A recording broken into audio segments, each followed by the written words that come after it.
Good evening, everyone, and welcome to another installment of TED Excellence, the show in which we're all going to the toy shop, but we're not going to come out with any toys.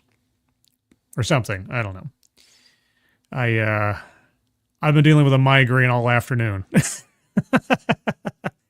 The wrong evening picked this day to give me a migraine before a TEDx. Oh, boy. And I come to you in pain from a Crater Valley on the moon with Dogcat Fox, a Pepperjack, and all of you. Good evening, everyone. Welcome again to Thursday. I don't know. What's a good word for pain that starts with the letter T? I don't know. Terrifying Thursday. Yes, we return once again to the wonderful world of off-brand TED Talks for education and enlightenment. I call it the cherry on top of a migraine sundae, or something like that. But not because of you, dear viewer, and who is joining me on this painful Thursday evening? Walter Tomaszewski, good evening. Keeverdam, good evening to you, and thank you, Keeverdam, for posting the link to the Global Giving fundraiser for the California Wildfire Relief Fund. If you guys can take a look at that when you have the opportunity. If you are able to donate, please do so. But even if you can't, if you can share that out on social media, that would be appreciated. So thank you for that ahead of time. And thank you, Keeverdam, for posting that link. Who else is here? Mr. E, good evening. Datura Jones, good evening. Advocatus Diaboli, good evening. The Alexander, good evening to you. Mike R, good evening. Attack Alpaca, hello. Angelverse, good evening. Who else is here? Corey Suzuki, good evening. Kiro Soldier, hello. The Best Remy, good evening to you. The Lurking Gopher, hello. 1 Ton Hammer, good evening. Young Geezer, hello. Tim Hayes, nice to see you. Who else is here? Anybody else? Your internet's favorite lunatic, good evening. And Corey Suzuki, thank you so much, Corey, for the in Spain without the S. Yes, the rain in pain falls mainly on my brain. Also, Midnight's Edge After Dark. Oh my gosh, is that Tom Connors? Well, hi, Tom Connors. Oh, thank you, Tom, for the Mead raid. Hey, Meads people. How's it going? I apologize for not showing up on Mead tonight. I just within the last half hour dragged myself out of bed, took a couple of extra strength Tylenol, and here I am. So the show must go on. Hope everybody enjoyed Mead over there. I should be, barring something else happening, on Midnight's Edge in the morning, tomorrow morning, per usual. But hello, Meads people. Also, Gulf City Peterbilt Confederacy, good evening. Brian Morissette, good evening. Ava Nodick, good evening. And I did a bunch of Photoshop work for Tom Connors and Mead this week. I'll have to check. I think I've seen the final version separately of the closing credits for Mead now. But I didn't get to see it on the show. I'll have to watch it on replay after this. But hope you guys enjoyed it. Hope that worked out. Carlos Alfredo Lopez, good evening. Pissed Off Shih Tzu, good evening. Unfair Ophelia, good evening. Kay Roberts, good evening, and welcome from Mead. And to anybody that I missed, anybody lurking, anybody in the future, sort of like Resolute Germ, good evening. All right, so tonight we have a mystery box. Well, a little bit of a mystery box. Honestly, I've done so much stuff on DEI recently, and, for the last 8 years. I wasn't exactly looking for another DEI TEDx talk. However, there's a portion of this TEDx talk title that I cannot avoid, and curiosity has gotten the better of me, because I have absolutely no idea what it means. DEI and the problem of the white doll dipped. The white doll dipped what? I feel like either I've missed out on some lingo that the kids are using these days, or this title was somehow cut off prematurely by the TEDx YouTube page. At least that's what I thought until I saw the opening slide here where, no, this apparently is the title. The white doll dipped. What does that mean? I don't know. And neither does Daryl Brewer, who says, "Da fuck?" So, we're going to find out together what the white doll dipped is, how it's a problem, and what it has to do with DEI, I guess. Now, a warning. The sound quality on this sucker was pretty bad. I had to boost it 12 decibels and do a little cleaning up. So I think it's clear now, but there may be some weak spots in the beginning. It's hard to say, but it is as clear as I can make it. This was posted just within the last week. So let's get ready for that. Also, bingo cards. Get your bingo cards ready. If you're on YouTube, bingo cards are in the description. We're on bingo card A as in salsa, the winner of the poll on the X machine earlier today to decide what was your favorite dip.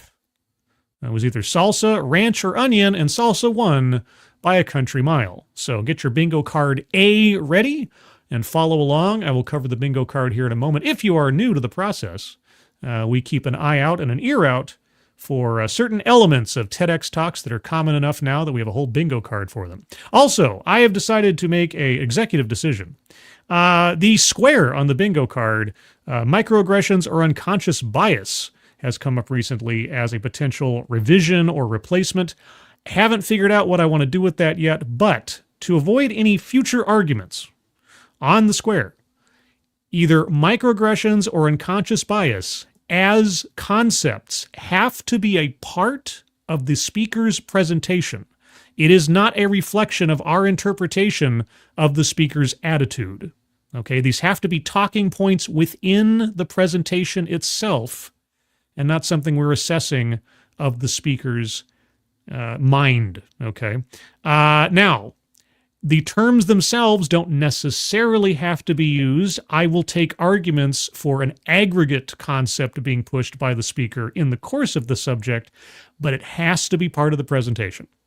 So just to try to avoid any future arguments. Now, I'm not claiming innocence on doing the opposite myself in previous streams. I claim no sainthood on this, but for future shows, so long as the square is there, they either have to say microaggressions, say unconscious bias, or say something equitable, let's say, to those ideas. All right, so with all that out of the way, a couple more hellos, then we'll get into it. Plague Trucker Zach, good evening. And was that it? Oh, yes. Shaitane's Hammer. Good evening. Shaitane. All right, let's start off with this one. This one this one runs. Sorry, my brain is still migrained. I apologize. This one runs just over 14 minutes. Start off with a few seconds for a sound test. You guys tell me if you can hear it, and then we will proceed. No one is more surprised than me that I get to be here with you today to talk about diversity. I think I'm surprised. I'm as surprised as I can be. I'm always surprised that somebody's on a stage wanting to talk about diversity, especially these days.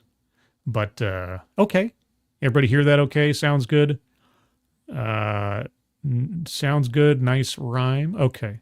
Yeah, it's a little dim. You can almost hear that I had to boost it, but it's at least it's legible. All right. Nobody else is surprised as you, but why are you surprised? Let me guess. And I'm going for a psychic moment here. You're as surprised as anybody else to be on that stage because by this point, it shouldn't have to be a discussion or it shouldn't have to be an argument you have to make. Something like that? Not because I don't think it's important, but let me just keep it real. I've had senior leadership roles across discipline. You've had senior leadership roles across disciplines? Okay. But lately, telling people I'm a global diversity leader seems to be the thing that can clear a room faster than someone microwaving fish in the office. Oh, okay. Well, I wonder why that might be. Also, over on the card, I'm circling diversity, equity, and or inclusion, because that's effectively where we're at. So circling diversity, equity, inclusion on the card. Also, it's part of the title in the first place, so that makes it kind of easy. Also circling free space because, well, it's free. Let's go over the card real quick and remind ourselves what we are listening for. Remember, this is bingo card A. Links are in the description for YouTube. Collectivizes own demographic. Systemic or institutional. Sales pitch for product or service. Childhood or family anecdote. Plays victim. Microaggressions or unconscious bias. Privilege. Contradicts own point or fails to make the argument. Patriarchy. Deceptive statistics, economic disparity, feminism, marginalized or marginalization, a list, and remember that has to be a formal list of some kind in the course of the presentation, white supremacy, word salad, self-vilification or wretchedness, weightless example or non sequitur, attempt to coin new buzzword or buzz phrase, mind reading or assumes motives, benevolent condescension, anecdote that probably never happened, and lastly, leaves out vital context. So far, on the board, after 27 seconds, we have diversity, equity, and inclusion, and free space. Let's continue. Diversity, equity, and inclusion, or DEI, Mm-hmm. is a set of words that even on their best day and in their highest purpose, seem to put many of us in a defensive posture. No, it's not the words. It's not the words. It's what the words representing a social corporate movement represent. It's sort of like saying the Democratic People's Republic of Korea. The words sound fine, but it's not the words, is it? It isn't. Even though we use these words all the time, when the financial planner tells us we need more diversity in our portfolio, well, we think they're doing a good job. It's not. These things are not the same, and you know it. But with people, we're all too happy to see each other as caricatures we've become comfortable with and reject anything that calls us to look deeper at the truth of our actions. What? So I'm sure you've had this experience. Oh, are we getting into mind reading assumes motives? I don't know. Let's find out. You find out you were wrong about something you thought was a universal truth.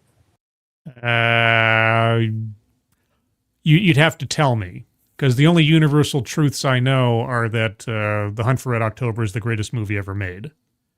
And no one can prove me wrong on that one. Maybe it was funny.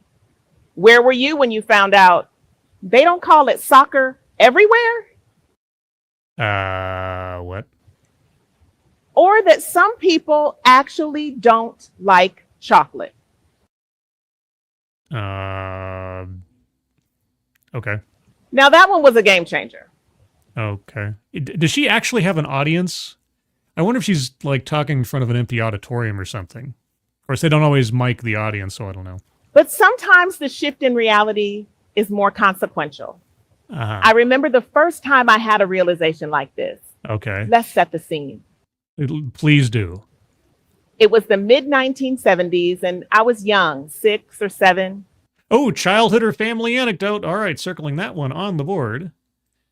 You had a universal truth disproven to you at 6 or 7. I think at 6 or 7, everything you consider to be a universal truth is easily disproven. But maybe that's just me. But anyway. When I went shopping with my mother for a birthday gift for Pamela Greenwood. Okay. Now, Pamela and I went to the same school, were in the same second grade class, and on occasion played at each other's homes. Oh, is this where the white doll comes in? Does she go there and there's like all the dolls there are white, and she wants to get a doll? Is that where the doll's coming in? I was a pretty shy child back then, so having a friend at school was a big deal, and I wanted to get a good gift. Okay. As we walked through the toy section, I spotted it. You did. A black baby doll. Oh, okay. I'm not sure I'd ever seen one before. You'll have to remember that black dolls weren't so prevalent back then, and I've never really been a big fan of dolls. But that one I wanted to get right then and there. Okay, and what money did you pay for? Oh, wait, probably Mom paid for it, didn't she? I grabbed it. Mama, look, a black doll for Pamela. My mother took one look at that thing and said, Mia, that's not a black doll. It's a white doll, dipped.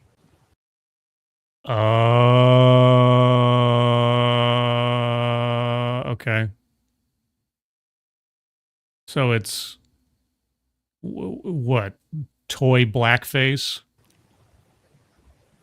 I was so confused. But then I looked closer and I saw it. The upturned nose, bubblegum pink blush, and super thin lips that didn't reflect anything I saw in the mirror. Oh, gosh, you know how many dolls, I should say, action figures, I had when I was a kid that when I looked at them, I saw myself in the mirror looking at none. None of them. I know. It's rough. I really, really wanted to look in the mirror and see Zartan, but I never did. I really never did. Is this how someone sees me? No. The answer is no. Thank you, Keeverdam. This talk is making me want to dip. Yeah, we're not even into the point of this yet, if there is one. And yeah, okay. Yeah, Tom Connors, he was always looking at his roadblock action figure and going like, this isn't me? What do you mean this isn't me? That doll represents the challenge that many of us are having with DEI right now.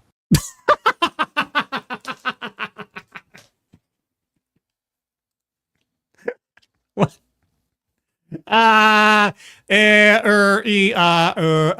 What? You gotta be fucking kidding. Right? The answer is no. Okay, you know what? Okay, I'm circling the card for the WTF, but I'll tell you what. I honestly can't wait to hear this argument. Okay, how does a baby doll from the 1970s represent our DEI problem now? Do tell. Tell me, oh, tell me true. We want to dip our companies in diversity without doing the deep transformative work that makes a real difference.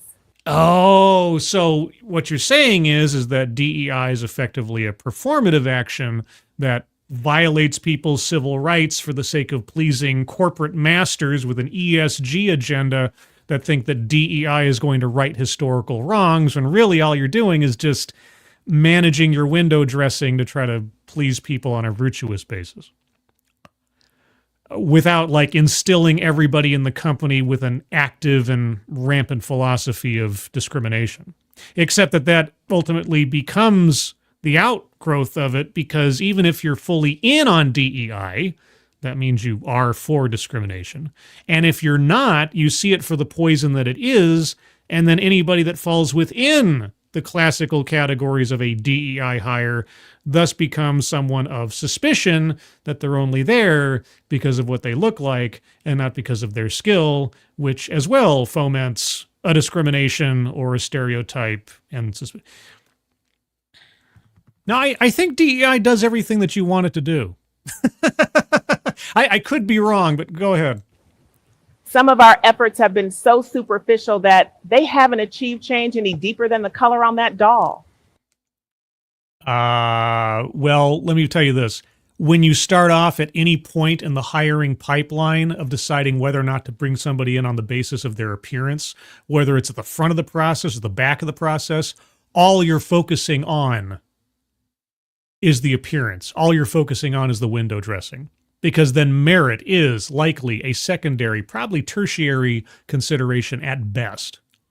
So how about, I know this is a crazy idea, how about we take appearance out of the equation? What a crazy idea. If only somebody had thought of this back in, 1964 under Title VII.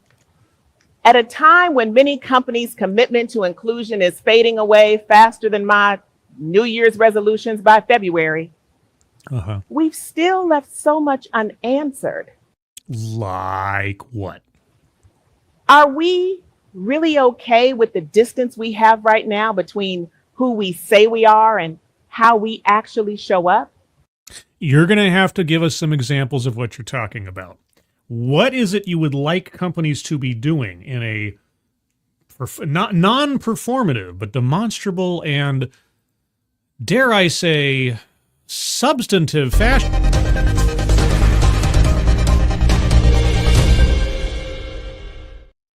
That would placate your, obviously, cavernous desires. We're good people, we tell ourselves, but we're letting our commitment to diversity just show up as empty buzzwords and corporate mission statements and long faded yard signs. And so, what is the change you would like to see? All right, she spent the last 4 minutes setting us up with the problem and complaint. We better get into the solutions soon. If we're really going to improve ourselves and by extension our communities, then we all have to tap in.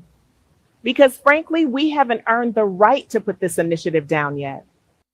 No. There is somebody in the, or at least there's like an usher or something in the audience.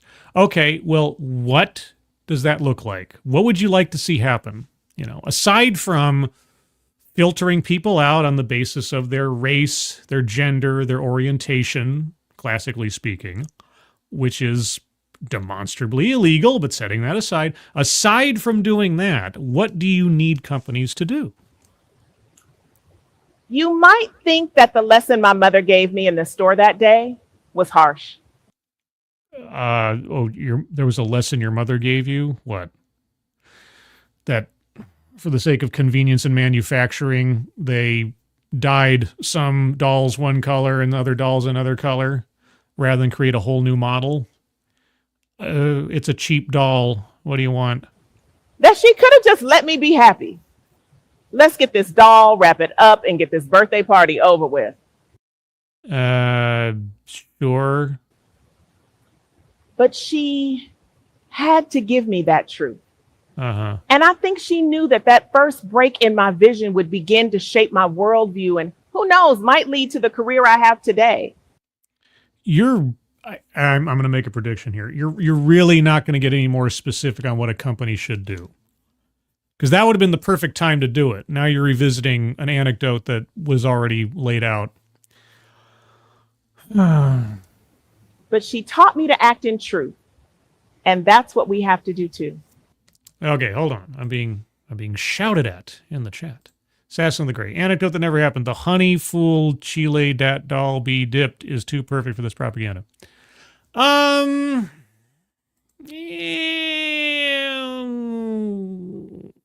Let's mull that one over the course of this. Besides, there's still like a good 10 minutes left in this talk. She might give us another anecdote that's decidedly more clear. But I don't think it's impossible. It doesn't sound necessarily outside the realm, especially if her mother was the one giving her the lessons that she now has the mindset for. So the truth. Okay. The truth is that many of us, people and companies alike, have under-leveraged DEI and called it a failure. Okay, how should we correctly leverage DEI? You're coming up with all of these questions that I'm hoping to have answers for. What should companies do that's not just performative? How should they better leverage DEI? Please tell. I've heard so many stories over my career that exemplify this. Such as? Stories of women who, despite having been hired for their technical expertise and leadership skills, are passed over during the promotion process because, well, we're not sure she can lead a team of all men.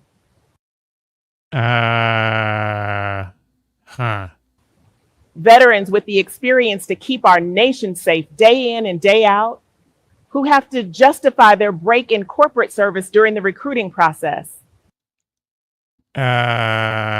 What? I don't think that's legal. And companies who put pictures of happy employees on the website. When the reality on the ground is a lot more complicated. Every company, it's called marketing. I don't know if you know about that. Not many people know that. Hello, I'm Marco Kane. Some of those very employees hired for their unique capabilities are being told their natural hair is unprofessional. Are they? You have an example of that? The way they worship is somehow political. Depending on the circumstances, they might have some civil rights claims, which kind of goes straight into the whole problem with DEI, too. And the company store that has all the coolest branded swag just can't carry their size. Yeah, and do you want to talk about all those companies that have been denying people opportunities and employment and promotions on the basis of their skin color, their gender, their orientation, etc.? Yeah, it is kind of wrong, isn't it, to deny somebody an opportunity on the basis of non-determinative factors of their character and their ability, isn't it? Huh. Golly, I'd almost think you were against DEI principles. Unless, of course, DEI principles are inherently and very specifically discriminatory against certain demographics that you don't mind are being discriminated against. Businesses create systems to support equity and achieve company goals, and then undermine them time after time. All right, systems is good enough for me for systemic or institutional, circling that on the board. And let's not forget the recent examples of companies who, when facing both internal and external critique, made all manner of commitment to improve the hiring and retention of people of color. Oh. And for a time, they did. Right after George Floyd. Everybody made their big virtue signal. And then all of a sudden, they were like, oh, wait a second. There's that whole affirmative action decision that's coming down in a year or two. If that goes sideways, we're screwed. Also, let's look at the bottom line. Is DEI actually increasing our profits? No, it isn't. And it's opening us up to possible class action legal challenge. Maybe we should get rid of this. In 2021, the year after the senseless murders of George Floyd, Breonna Taylor, and too many others. Too many others not worthy of naming, I guess. Okay. There was indeed a shift. Yeah, there was a very big virtue signal. Billions of dollars. A bunch of CEOs got together and decided to make change. Literally or figuratively, and didn't last long, did it? Because reality started to creep in real quick. According to a Bloomberg report, S&P 100 companies more than doubled the percentage of people of color in professional, managerial, and executive roles, increasing by a record-setting 2%. Oh my gosh. You know, if it had been 1%, it still would have smacked of illegality, because if you're hiring people on the basis of their race, that is illegal. Thank you, Keeverdam. Tony Timpa was knelt on longer, and there was an actual no-knock raid against Regina Nichols and Dennis Tuttle. Yeah, there's a whole bunch of police actions that were as or far more unjust than what happened specifically to Breonna Taylor and George Floyd. But of course, those individuals were the wrong color, so their deaths are not tragedies so much as just, footnotes and so on. But of course, our speaker doesn't care about, police overreach or anything. No, it's just about what is the skin color of the victim. That person is a victim. Anybody else is just, I guess they deserved it or something. Anyway, are we going to get to the point where you're going to give us some solutions instead of just a constant litany of complaints about things? And then while congratulating themselves for all of their accomplishments. Oh, you would have rather seen that percentage go up, higher? What percentage of hiring and leadership roles on the basis of race alone would make you happy? I mean, really, your only complaint so far is that the wrong colored people are in particular jobs. Are you listening to yourself right now? You complained earlier about people being denied roles on the basis of their hair. But now you're complaining that people are being given roles on the basis of their skin color. Okay. They quietly cut funding. And why? Why did they cut funding? Why? Shuttered their DEI teams. Why? Why did they shutter the DEI teams? When the blaze of the media turned to the next crisis. No, that's not why. That's not why. You're either unaware, which I doubt, or you're being intentionally deceptive. DEI has been cut because it has not shown a return on investment. It is demonstrably, I'll just say for the sake of being diplomatic, legally questionable in its practices and mechanisms, and is a gigantic legal pitfall. It has always been these things, but it got such a surge in 2020, 2021 because of George Floyd and everybody else dancing on his grave that suddenly all of the potential problems became just as magnified as the budgets that were being dumped into the programs.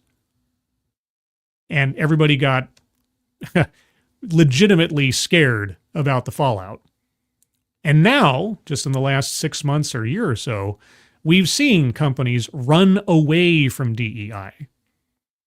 They've only done 3 options. Either they've quietly started turning off their DEI stuff. They have made gigantic public statements saying they're getting away from DEI, like Meta did just this last week, or they're doubling down like some companies are because they're already doing it to win it. So it's not media backlash. It is the inherent dangers, mostly legally, to what DEI has always been. Approved discrimination. As long as we rely on tragedy to fuel our diversity efforts, we are destined to fail. You look, the DEI people loved George Floyd being killed. I mean, if to take it a little bit further, DEI advocates, consultants, the whole industry, on that day effectively became a death cult. I have heard George Floyd invoked so many times in TEDx talks and panel discussions, in corporate videos, to justify and to anoint any decision that deals with DEI. I don't know what to tell you. They love it. They look for it. They want it. You did it yourself. You brought up Breonna Taylor and George Floyd, right? I mean, I hate to say it because it's really gross if you think about it, but those kind of events, when people who jump on that to use it for their own ends, mostly profit-based, it's a death cult. It really is. Whether we want to face it or not, the data are clear. Oh. More diverse organizations are better organizations. If you bring up McKinsey, I am going to laugh and laugh and laugh. Culturally and importantly, financially. Oh, they are? Okay, well, then riddle me this. If DEI is an automatic golden goose, why would companies get rid of it? Your only explanation so far is media backlash. That doesn't make any sense. If DEI was an automatic win, every time you pulled the lever, money came out, companies would be doing it forever. But they're not. Why? They're more innovative, productive, and sustainable. No, they are not. If they were, they wouldn't be getting rid of it. Now, that's just the evidence-based truth. No, it isn't. You didn't even quote McKinsey. I'm kind of surprised. And McKinsey's study, the one study from 2015, from a decade ago, is the only thing that people lean on to say that this is so. The numbers do not prove that out. So if we're for any of those things, then we're for diversity. It's not diversity. It's discrimination. You have the wrong word starting with the letter D. Whether we think we are or not. Oh, whether we think we are. Oh, okay. Well, circling, mind reading assumes motives on the board. And also, over in the chat, thank you, Mr. Tickletrunk, for the happy, smiley Dogcat Fox. Oh, Dogcat Fox. Wowie, wow, wow. Oh, there's a Weebo Jones Dogcat Fox. Thank you so much, Mr. Tickletrunk. Nice to see you. As I often see you over on Midnight's Edge. And also retweeting out the show and all that good stuff. All right. So if you're for diversity, you're for these things, see? I mean, if you're not for diversity, you're not for these things, right? Because that's what diversity is. I mean, it almost sounds like, I mean, I could be wrong.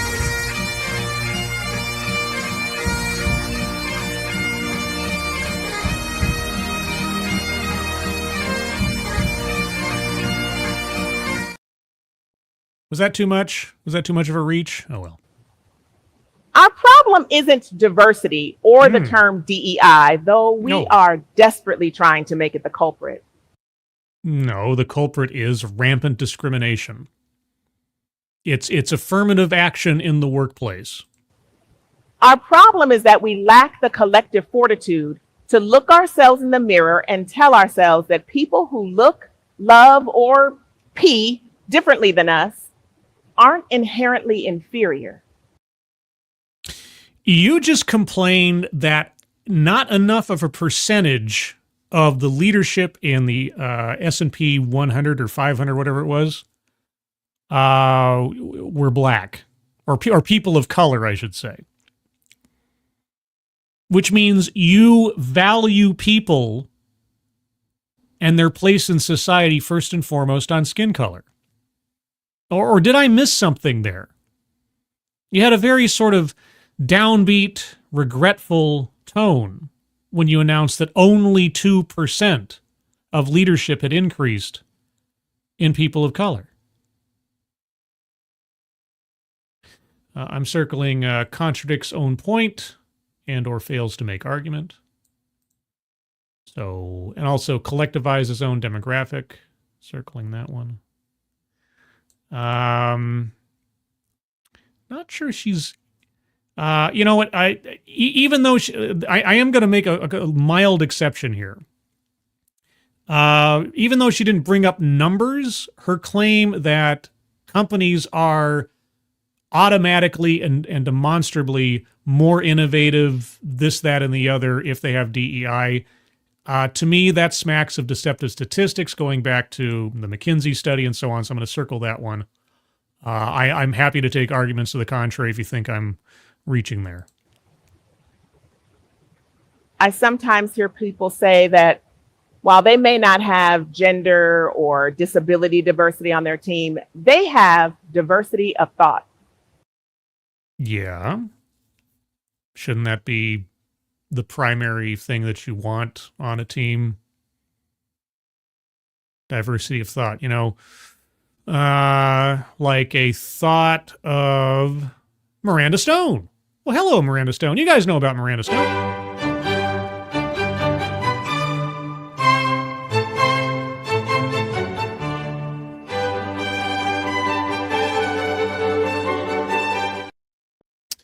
Yeah, so diversity of thought, gender diversity, disability diversity. You keep coming back to the thing you said you didn't want to have happen. And this, as it turns out, can just be a comfortable illusion. A comfortable illusion. Oh, okay. It's like getting dressed for your workout, filling your water bottle, and grabbing your yoga mat.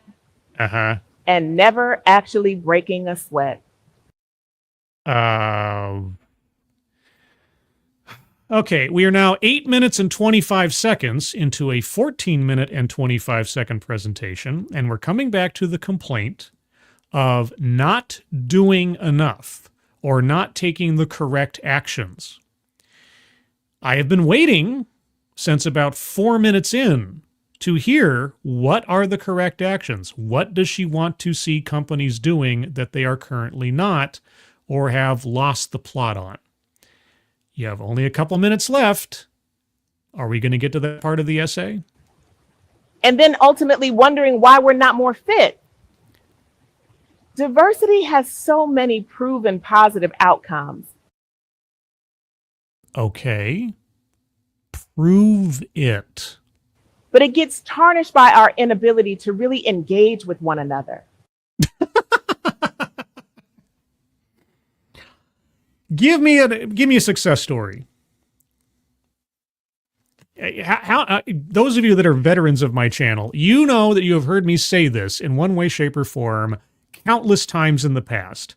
Give me a success story. Give me a recognizable company who instituted DEI on a Monday, and then 2 years later, on that same Monday, on that same date, they could look at their numbers and say, DEI made us rich. No other factor, nothing else that we did. DEI, all by its lonesome, put our numbers from here all the way up here. And it's true, it's proven. There's nothing else that happened. Show me that company. Show me that success story. You must know of one by now. You know, I could forgive somebody from not having quite a clear idea 8 years ago when I started my channel. But it's been a decade or more now. There should be a success story you can point to, a name brand company that instituted explicit DEI policies within the last 10 years and have been able to prove beyond a shadow of a doubt that DEI led to increased revenues and profits. You've been doing this work for how long? You've been a corporate executive in diversity across all sorts of disciplines. Give me a success story. A study out of Tufts University found that while homogeneous juries come to quicker decisions, more racially diverse ones are more thorough, discuss more facts of the case, and make fewer errors. What does that have to do with DEI? What do you have a study from a company that you're arguing for company excellence based on DEI? We're not talking about jury systems here.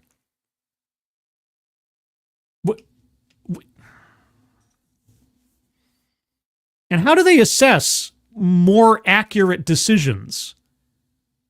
What goes on in the jury room is supposed to be confidential most of the times, unless somebody decides to disclose. Okay, I'll, for the sake of argument, accept that such a study exists. I'd love to know how they turn those into metrics. But, okay, that's going to be a non sequitur. Real quick over on the board. I am circling. Where did I put it now? Weightless example, non sequitur. Circling that on the board. The same has been shown for gender diversity as well. There's only two genders. It's like, what? Rereading those studies made me think of a saying that I first heard while I was in Ghana. Did you happen to be there with Karen Bass by any chance? I hear it's a great place to visit during a fire. If you want to go fast, go alone. But if you want to go far, go together. What are you talking about? How does this translate over into actions you want companies to take to better leverage DEI? I have been waiting 9 minutes of your talk to hear the grand solution to the problem. Now, before we can go together, though, we've got to come back to this truth. What truth is that? About ourselves. Oh, a truth about ourselves. Tell me a truth about myself.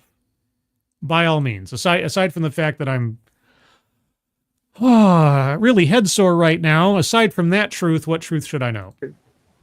About ourselves, about each other, and about the world. Okay, tell me. Reputable data is a great place to start. Such as? So here's a stat to get you started. Is it from McKinsey? A 2013 study found that 75% of white Americans reported having absolutely no friends of color. Okay, well, if I hadn't already circled deceptive statistics, I circled deceptive statistics. A 2013 study. What study was this? Where was it out of? And so what? So 75% of white people are just racist inherently?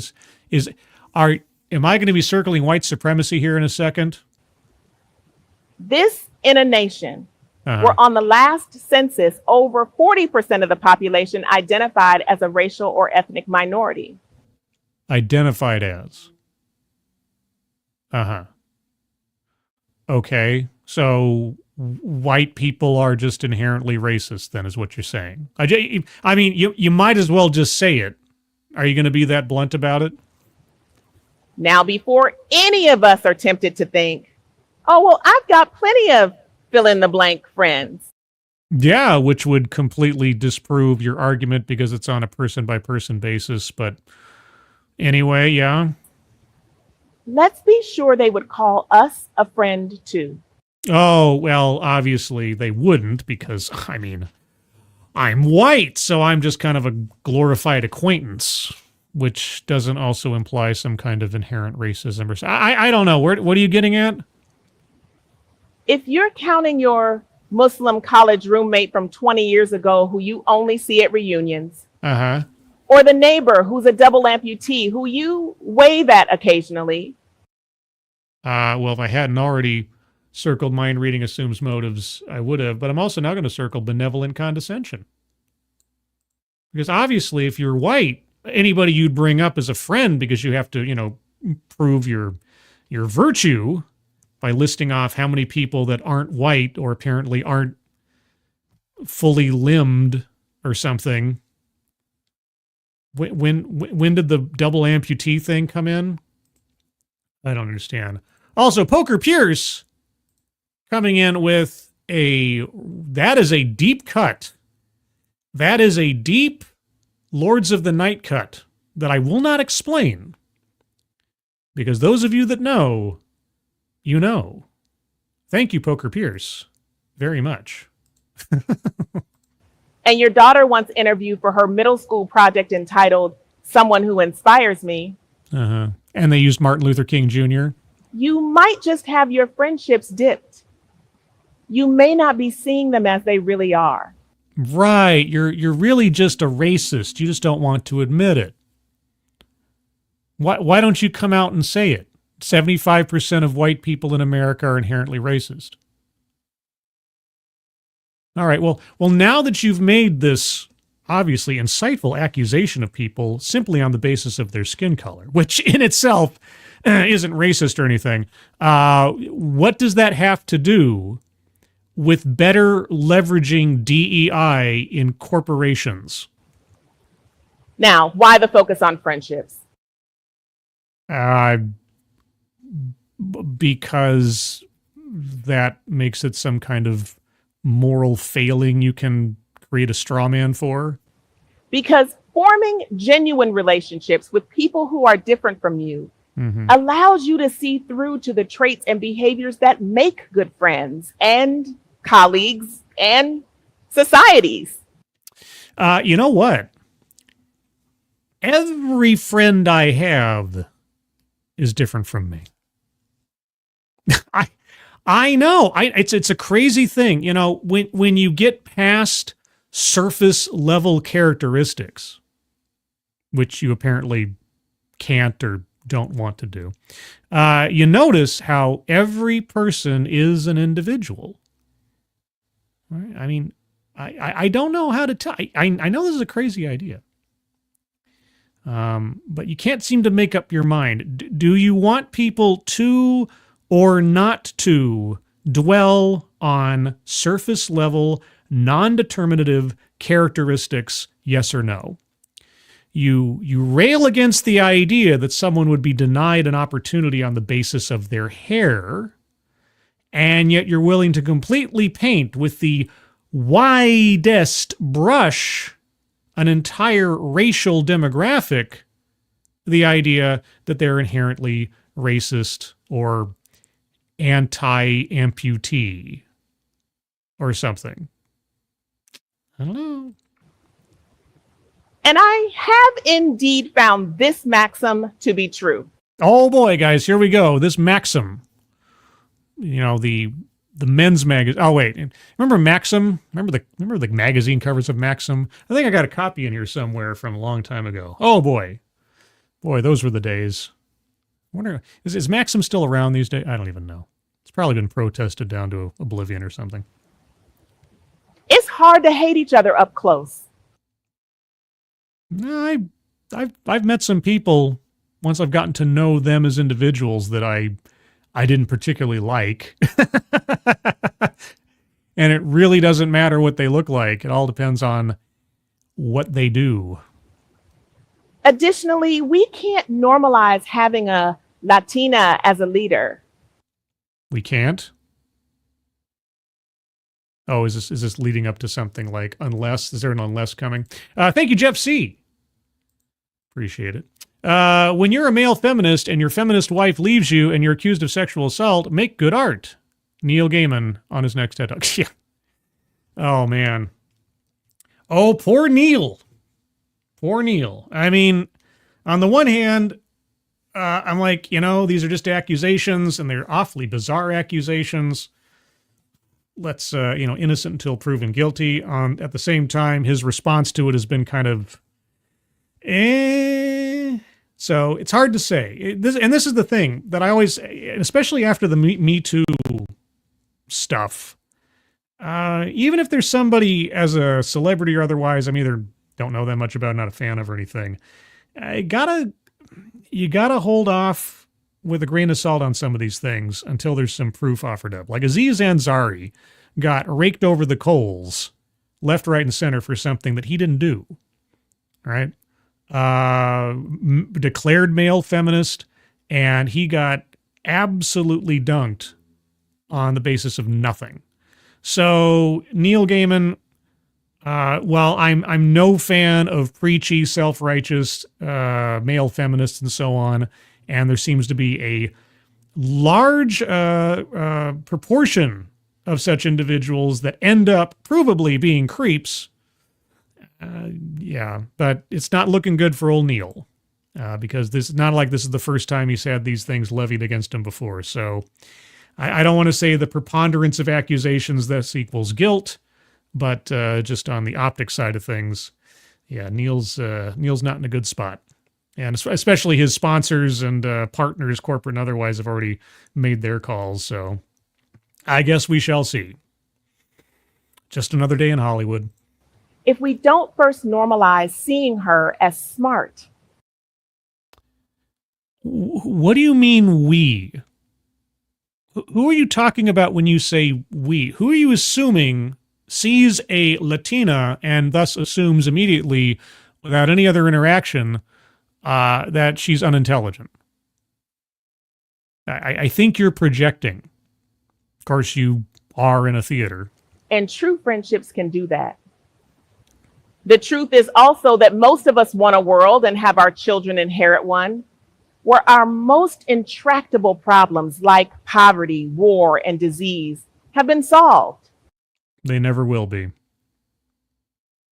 Poverty, war, disease?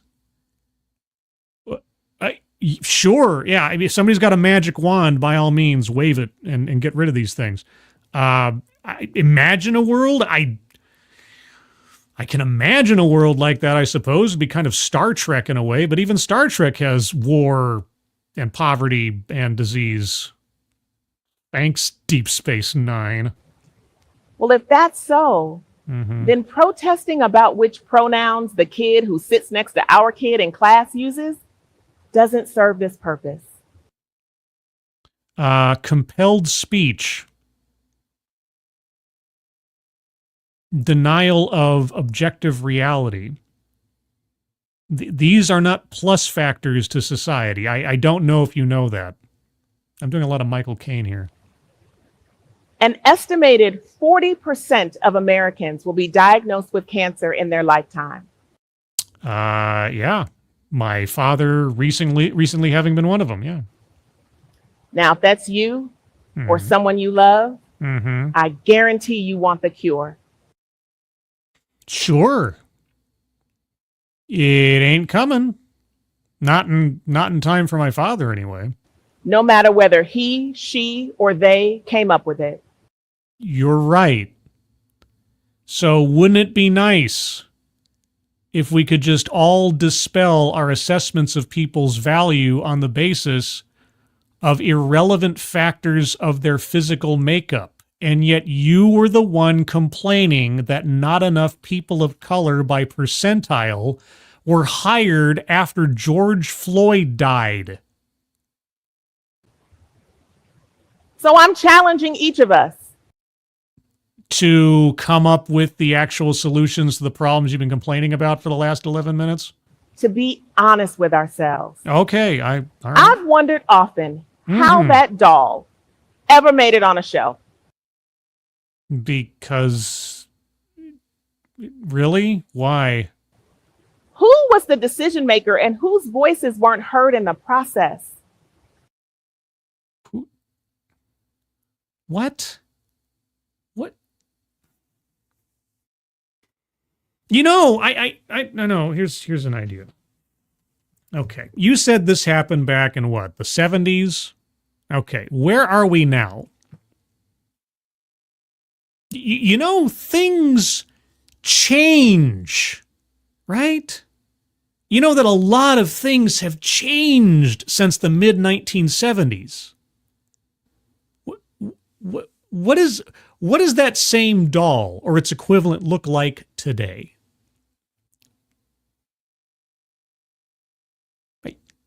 What does this have to do with anything? We were supposed to hear, at least as far as I understood it, how to better leverage DEI, that DEI has been given a bum rap. And really, there's a lot of ways that DEI can help a company. But you need to be able to change the way that companies do DEI in order to make it more effective. And I've been waiting and waiting, and waiting is the hardest part, apparently. But if I'm being honest, though. Are you, though? I've made a doll decision or two in my lifetime. Okay, I think that's self-vilification or wretchedness, even if it's only the most mild form. Circling that one on the board. Which one are you making now? What? Whose voice do you need to hear to bring the best version of yourself to our collective table? What? Many of us have... What? No, wait, what? Hold on. Let's do that one more time, because my saying that word so many times leads to an obvious endpoint, but still. Now, whose voice do you need to hear to bring the best version of yourself to our collective table? Whose voice do I need to hear to bring the best version of myself to the collective no. What the fuck are you talking about? What the fuck is this? What the fuck is this? Right?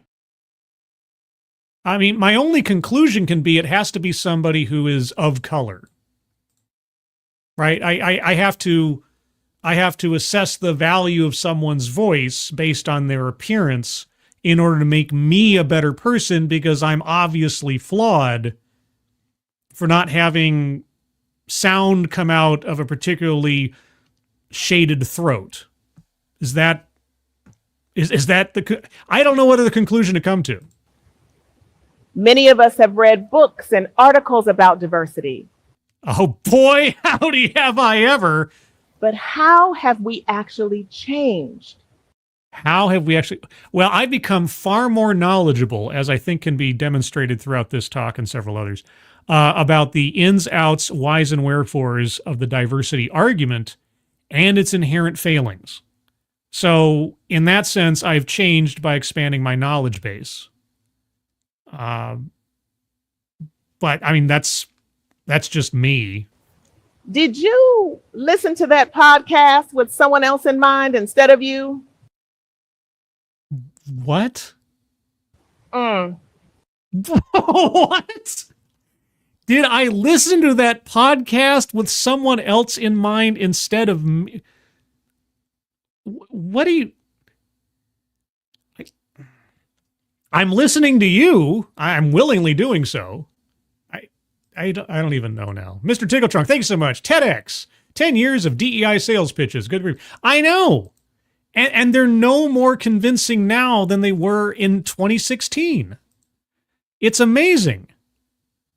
You know, there's a playlist on my channel called The Diversity Imperative. And the very first video that I ever did on D&I practices in corporations was at, it was a bank or some kind of financial services company. And if you watch that video, for the terrible audio that it is, because I was still new at the whole thing, I think I make the exact same arguments, put out the exact same questions and concerns in a much less refined manner back then as I do now. Because it hasn't changed. I remember the guy specifically talking about he wanted his workforces to look like the communities they serve. And I remember I looked up the headquarters of this company, and I think it was in like Connecticut or something. And I said, well, I mean, the population demographics of Connecticut, and I might be off on the town or something, but it's something like that. I said, well, the population demographics of Connecticut are, 75% white and 10% black. So I guess all of your offices in Connecticut have to be this makeup, right?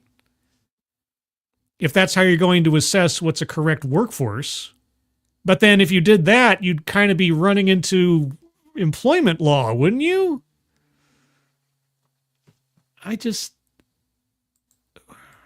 Okay. Let me put it this way.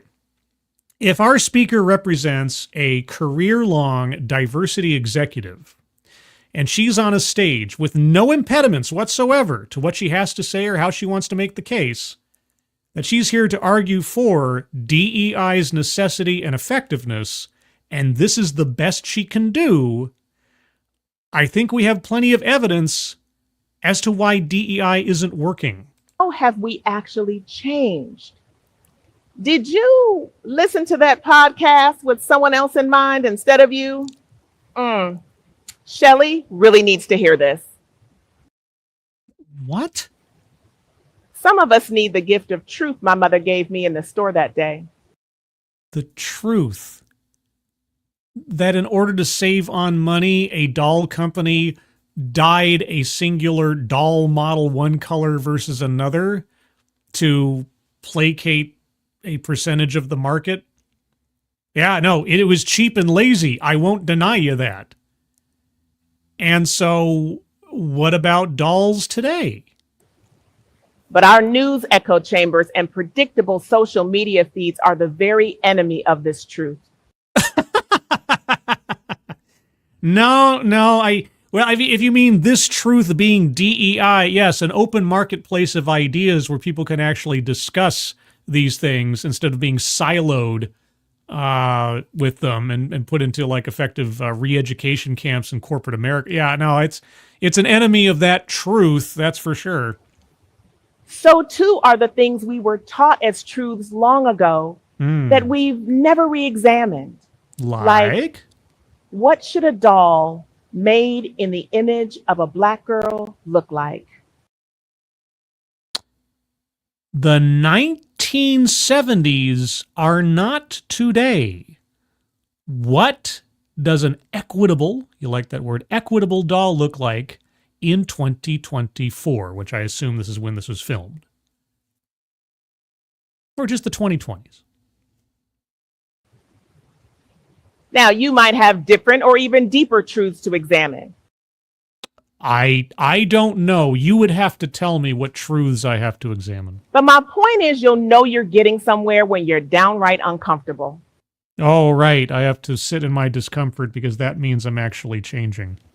When your fight or flight senses make you want to do both at the same time, you're nearly there. Right. When I'm suffering, I'm actually benefiting. Yeah, when I'm being accused of inherent racism because of my skin color, and I feel some discomfort at that accusation, obviously I need to sit in that discomfort and face the truth that is being laid out before me.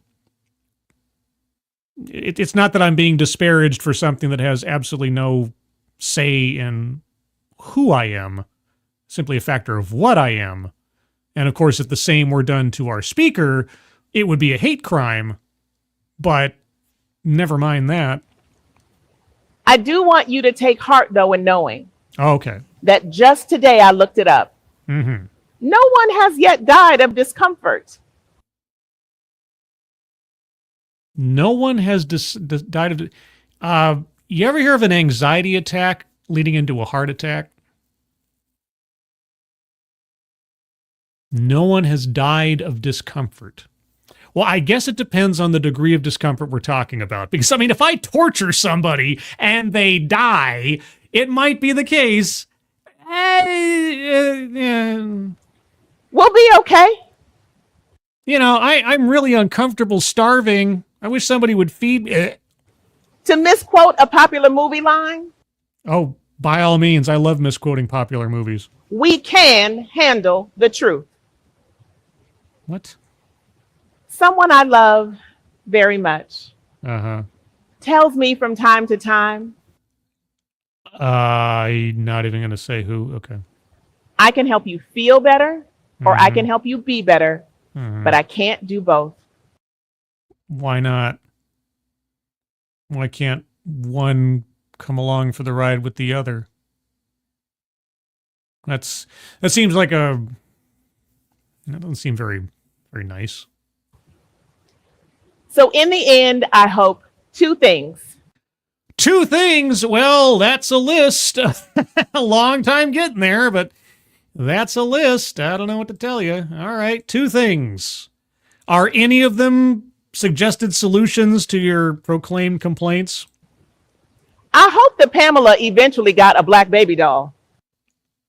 What? Well, if she did, it would just be the wrong kind, wouldn't it? Back in the 1970s. Oh boy, oh boy. Thank you, Sasson of the Gray, very much. I have no fight or flight response to this twaddle, as my amygdala is properly developed and disciplined. War, where the stakes are real, does that. I insist. Child anecdote never happened. Too perfect. All right. Well, hold on. We'll get there. I know you're really hot and bothered on this. But we're almost done. Let's discuss it in a minute. A real black baby doll. There weren't any back in the 70s, right? Because on that day in the toy aisle, we settled on a watercolor set. Okay. And I hope that each of us chooses to be better. Oh, yeah, you need to do better, Senator. Because our success is collective and it depends on it. Thank you. Okay. So another DEI talk that has absolutely no specific recommendations for action to be taken or policies to be changed in order to somehow make DEI a workable theory in the real world. Okay. I mean, I guess I shouldn't have expected anything more. Certainly nothing less. All right. There's the card as I have it right now. I'm going to go over it one more time by myself. Remember, this is bingo card A. Links are in the description. If you have an argument for a square to be circled, hold on to it. I'll get to you momentarily. Sales pitch for product or service. Yeah, black baby dolls. I don't think we can avoid that one. I think all things considered, she was definitely giving out a sales pitch for, I guess, what do you want? Anatomically correct black baby dolls? Or whatever, or facially correct, something like that. Anyway. Oh, won't somebody please? Bingo, B-I-N-G-O.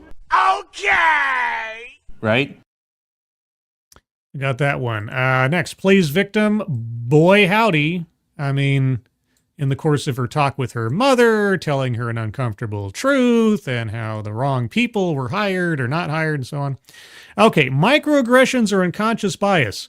Yes, the whole 75% of people or white people don't have a friend of color, and even if you say you do, you're obviously this, that, or the other. She didn't use the terms, but it was a part of the presentation. So there you go. Privilege. I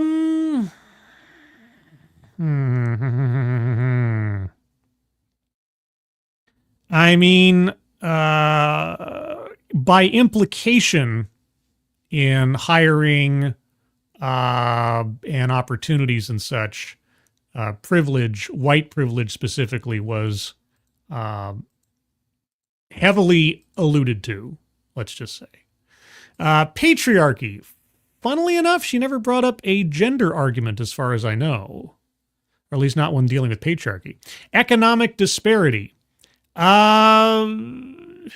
She did talk about job opportunities, but did she talk about pay gaps or anything like that? I'm I'm going to leave that one. I'll take arguments for that. Feminism, not explicitly. Marginalization, yes. Again, by implication of all her statistics and the DEI talk thereof. White supremacy, again, certainly not saying it out loud, but all but. Word salad, boy howdy. Was there word salad? Yes, there was. I mean, the WTFs alone should make that obvious. But just in case. Bingo. What? Of course! Bingo. What? Bingo! Yeah! Of course! Of course! All right, 2 bingos, double bingo. Attempt to coin new buzzword or buzz phrase. I don't think so. I didn't hear anything that was new in there. All right, anecdote that probably never happened. Okay, so this is the big contender. There was only one major anecdote in this entire thing. The entire baby doll interaction. Do you think that her mother gave her a dose of truth back in the 1970s when she wanted a black baby doll for her friend's birthday, but Mama said, that's not a black baby doll, that's a white doll dipped? We finally found out where that phrase came from. Do you think that that is too perfect? I'll take a straw poll here in a moment. And lastly, leaves out vital context. Yes, the entirety of her argument for how to leverage DEI more effectively and what companies should be doing. I was promised solutions to these problems, and they were not forthcoming. Ooh, that's a bingo. Right? Yeah! All right, so that's the card as I have it. I'll take arguments for squares to be circled otherwise. Does anyone want to back up the assassin of the gray? I know his argument. Do you think that the baby doll anecdote in and of itself was made up or too perfect for the sake of things? Abdicast Diaboli, Scribelite. In the 1970s, that mentality was far more common. I can totally see the mom saying that out of cynicism. Okay, that's an argument against. Let's see.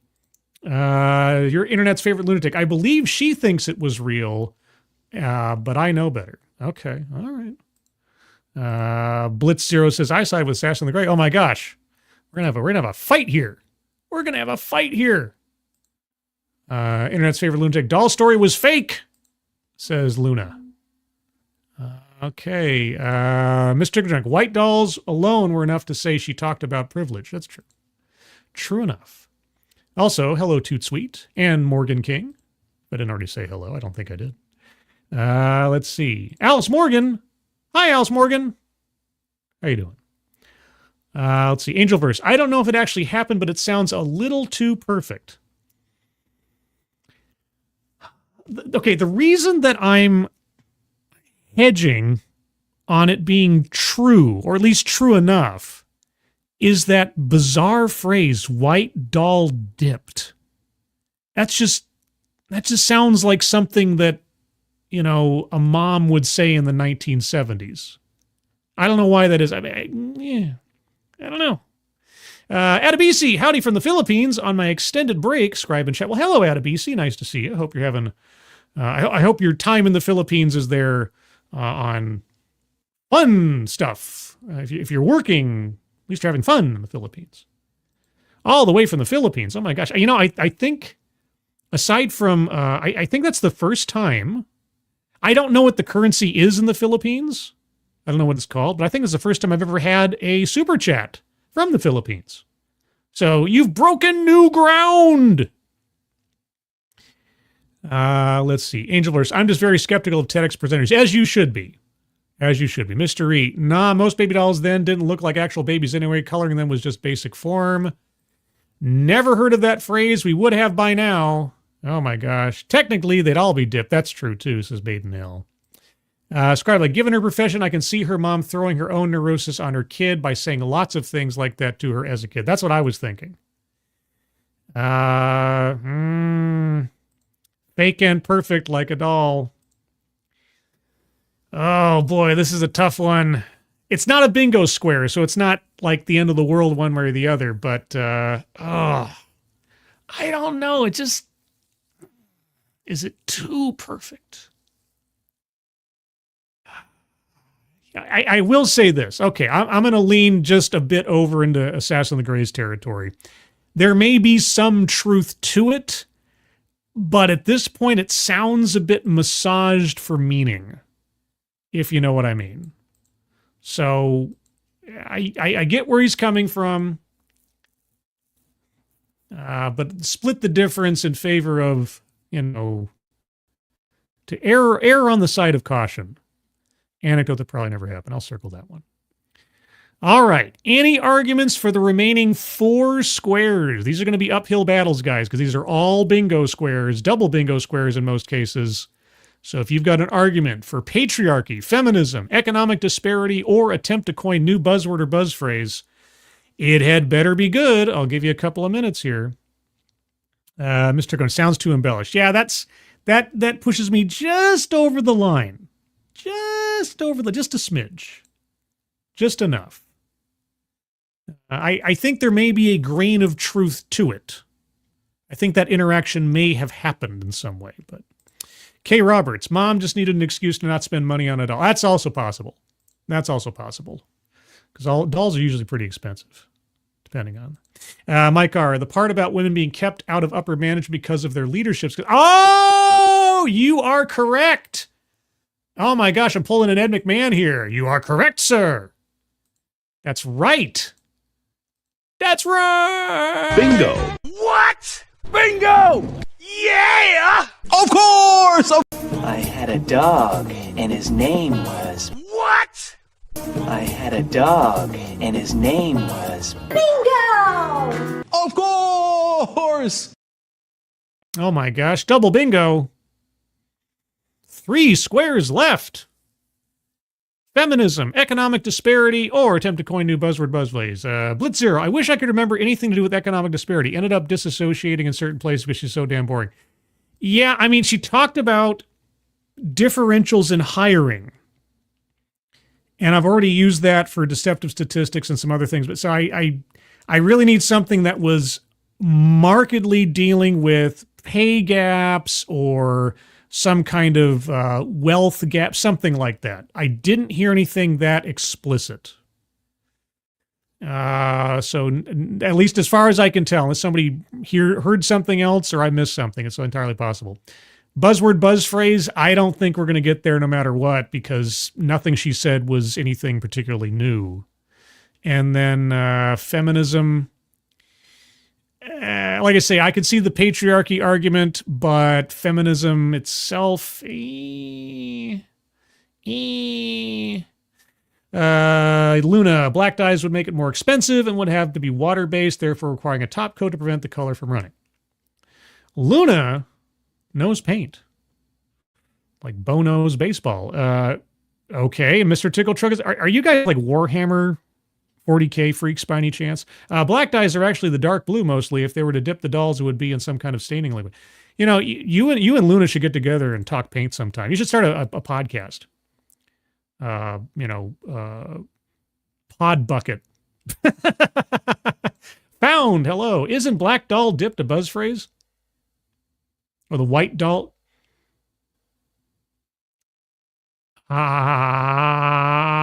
You're absolutely right. What am I thinking? The whole point of this was that the title grabbed me because I'd never heard that before. Oh, you did it! Bingo. What? Of course! Oh, won't somebody please? Bingo. B-I-N-G-O. Okay! Right? Oh, man. It's staring you in the face the whole time. Maiden Hell, feminism, the bit where Latino women are considered dumb. That's more racist, I think, or ethnocentric or something than inherently sexist. And that wouldn't be feminism so much. That'd be discrimination. I need something. Yeah, I don't know. Maybe there's something in there. Maybe there's something in there. Let's see. I did not bother with buzz phrase because all the teeth pulling with the obvious anecdote never happened. Assassin of the Gray, if I don't make people work for it, then we're not having a conversation. You need to sit in your discomfort, Gray. It's good for you. It's good for all of us. Okay. And I cannot, these are not gimmies. You need to point to something in the talk. But man, this is I think this might be the most full up card we've had in quite a while. Off by 2 for a blackout. Also, two WTFs. My emotions. Yeah. Shun your emos. Shun your emos. I can't believe we almost got to a blackout. I mean, it wouldn't be a blackout. It would be a white card dipped. I'm just... Anyway, everybody, I think I'm going to call that there because my head is still hurting and I want to go lay down. So, with that, now, just as a note, if you do come up with an argument for a square uncircled, you can always post it into the comments below after the show has posted, or, alternately, you can post it into the TEDx category on the Discord server. A link to the Discord server has now been posted to the chat box on YouTube. If you'd like to join the Discord server, click on that link. You'll find yourself on the landing channel called Say Hello. And in addition to saying hello, you just have to say the secret word. The secret word will tell me that you're not a bot, have actually watched the stream, and have thus earned the right, the privilege, the entitlement to join the Discord server. Today's secret word is dipped. Just say hello, dipped, and I'll know that you watched the show. Thank you, Keeverdam, so much. By the way, my cousin had her baby this past Sunday. Yay, baby! Yay, baby! I don't have an applause stinger or something. I should have one by now. I've been on the air long enough. Everybody's got an applause stinger. Yay, baby! Congratulations to your cousin and to the newborn. Hope everything is well and healthy. Always good. The world's always good with babies. Yay, baby! So congratulations, Keeverdam's cousin. Cousin Dam. No? Keeverin? Something like that? Anyway.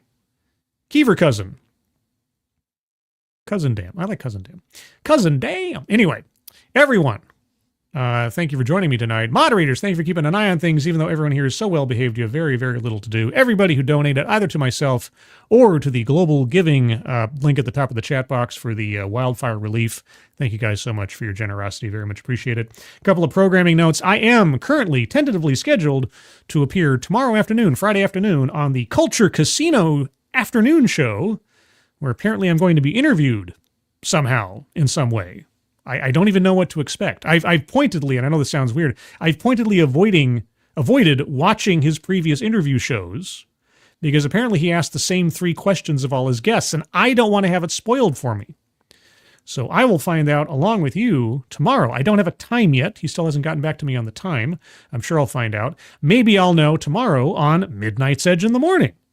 For all of you meters who are still in the chat, I'll be on Midnight's Edge in the morning tomorrow at 9:05 a.m. Pacific Time, noon 05 p.m. Eastern Time, Friday. And elsewise, the Sunday stream. I will do the Sunday stream on Sunday at 8 a.m. Pacific, 11 a.m. Eastern. Talk about stories of the week that have caught my attention, and I have a few, and they will be interesting. I promise, I swears. They are not journalistic articles dipped or something. Also, Accident Seller. Don't dip the baby. Yes, Keeverdam, if you learn nothing else from this talk, and we didn't, please do not dip the child. Everyone, hope you have a good rest of your Thursday. Hope you have a good Friday ahead of you and weekend. If you have a 3-day weekend, enjoy it while you can, because it'll be over by Tuesday. If you don't have a 3-day weekend, I hope your Monday is nice and quiet as a result of everybody else being off. And let's watch that inauguration, shall we? I'm sure it'll be interesting. I hope it's not very interesting. Let's all hope it is not very interesting. Everyone, hope you have a good rest of your evening. Hope you're all safe and well. If you're not well, please get well soon. And I'll see you on the next one. Take care. Bye-bye.